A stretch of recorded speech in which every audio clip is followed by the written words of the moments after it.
একটা কথা আছে যে আমরা দাঁত পাখিতে দাঁতের মর্ম বুঝি না। যখন দাঁত চলে যায় তখন আমরা দাঁতের মূল্য বুঝি। তেমনি আমরা আমাদের জীবনের মর্ম আমাদের জীবন থাকতে বুঝবো না। যখন আমরা মৃত্যুর স্বাদ গ্রহণ করে যখন আমরা কবরে গিয়ে কবরে সাইতে হবো, তখন আমরা হায় আফসোস করবো এই জীবন নিয়ে। দেখেন, এটি আবার আমার মুখের কথা না, এটি হচ্ছে স্বয়ং আল্লাহ তাআলা কোরআনে কারিমে কীভাবে বলতেছেন দেখেন।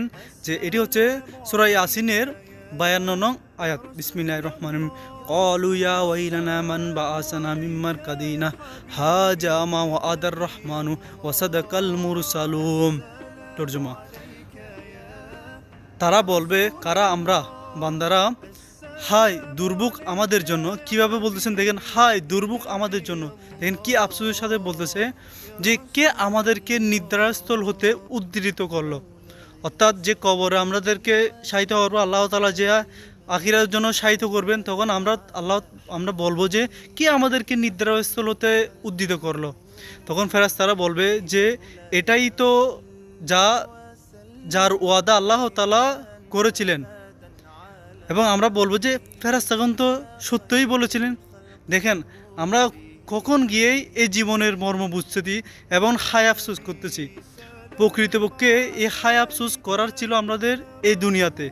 এই হায় আফসোস যদি আমরা দুনিয়াতে করতে পারি, তাহলে এটির ফায়দা আমরা অবশ্যই পরকালে পাবো। অপরদিকে যদি আমরা হায় আফসোস যদি কবরে গিয়ে হায় আফসোস করেও আমাদের প্রকৃতপক্ষে কোনো লাভ হবে না। কারণ ওইখানে শুধু তারই হিসাব হবে যে আমলনামাগুলো আমরা আমাদের সাথে করে নিয়ে যেতে পারবো।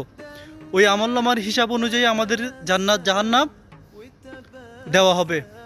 এবং ওইখানে হায় আফসোস করেও আমাদের কোনো লাভ হবে না।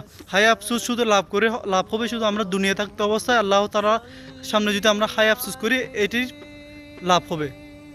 তো আল্লাহ তাআলার জন্য হায় আফসোস আমরা দুনিয়াতে করে যেন যেতে পারি, কবর যেন আমরা যেন হায় আফসোস করতে না হয়।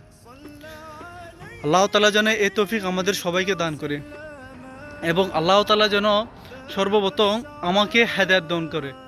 কারণ আমি আপনাদেরকে জানাচ্ছি, আমাকে যদি আল্লাহ তাআলা হিদায়াত না করে, আমি আপনাদের সামনে কিভাবে মুখ দেখাবো। তাই আল্লাহ সর্বপ্রথম যেন আল্লাহ তাআলা আমাকে হেদায়েত দান করে এবং আমার মাধ্যমে যেন আপনারা যারা দেখতেছেন তারাও যেন হেদায়েত প্রাপ্ত হয়। এবং আল্লাহ তাআলা যেন আমাদেরকে এটিও যেন নসিব করে, যেন আমরা সবাই মৃত্যুর আগে যেন আমরা ঈমানের সাথে যেন আমরা মৃত্যু নিয়ে আমরা যেন কবরে শায়িত হতে পারি। এই তৌফিকের জন্য আল্লাহ তাআলা আমাদের সবাইকে দান করে। আমিন।